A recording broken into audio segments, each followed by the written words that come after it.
Well, tonight the zucchini is gone. So instead, what we're gonna do is put in an apple. And I just noticed I need to unbury this little guy down here. If you can see, there is a snail that has burrowed himself up against the glass right there. So I'll get him out later. And actually, this is also kind of crazy. This is little Jumbo or Jumbo Junior, and you can see his shell is cracked. I'm not sure how or why that happens. I'm sure that somebody out there might speculate that I don't have enough hard water or minerals in the water, but I do, and that can just happen. But oh, there's Cherry. Cherry is the cherry barb that just came out, that red cherry barb. There's another couple in the view too, right there above the apple is the cherry barb. Oh, there's Cherry. Cherry's the real bright one.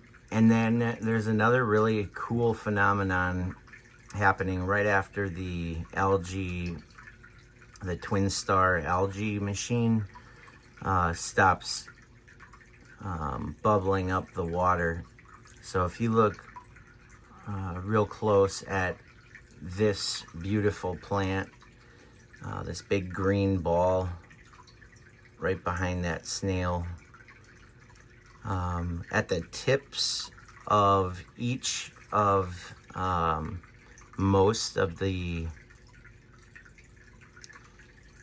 leaves, if you want to call them that, they are doing what's called pearling, and that happens when plants are super healthy and they're releasing oxygen back into the water. So there's bubbles of air forming on them, so it means that they're photosynthesizing at a good rate.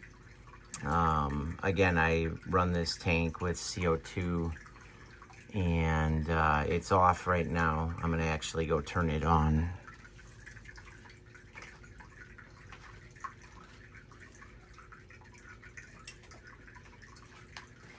So I just turned it on, and pretty soon you'll see down in this corner here, this is the little CO2 diffuser. You're gonna start seeing real teeny tiny little bubbles start to pop out and start floating and getting mixed in. And what happens is the CO2, when it comes out, you wanna place this in a way that you can get the bubbles so they don't just go straight up in a stream. It'll still work, but to maximize your CO2, you want to have some disruption so that it can swirl and kind of get mixed into the tank, and then the bubbles they'll just seem to disappear, and that's the water absorbing the CO2, which is what you want. So you can start seeing just a few bubbles starting to pop out. CO2 is one of those things too, you've got to fine tune it.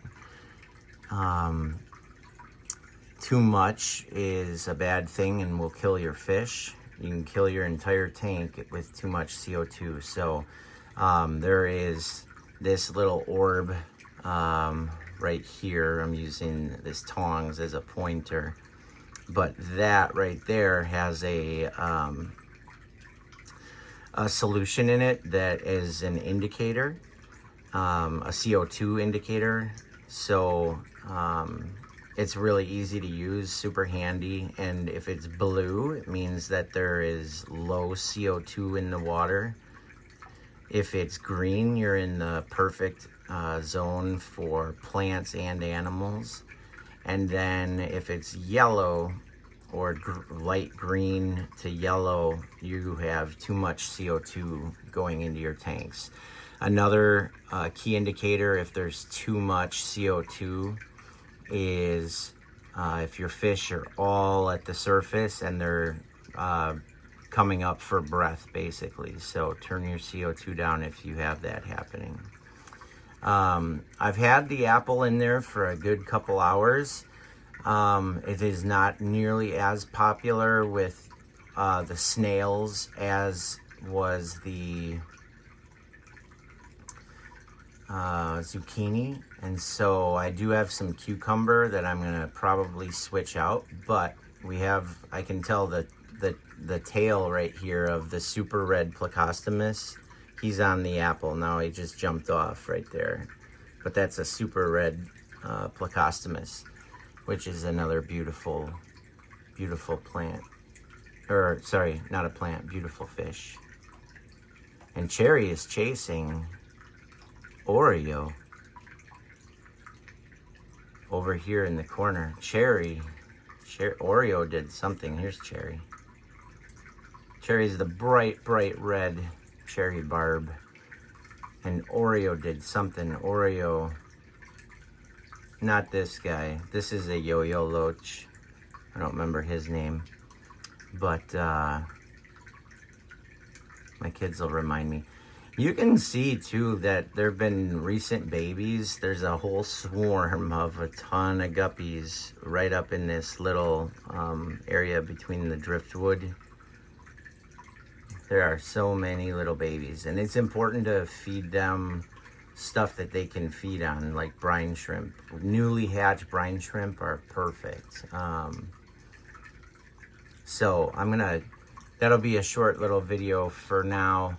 Until I get the apple, I'm gonna switch it out because I want to get some cucumber in there and just see how that goes too. All right, we'll see you soon.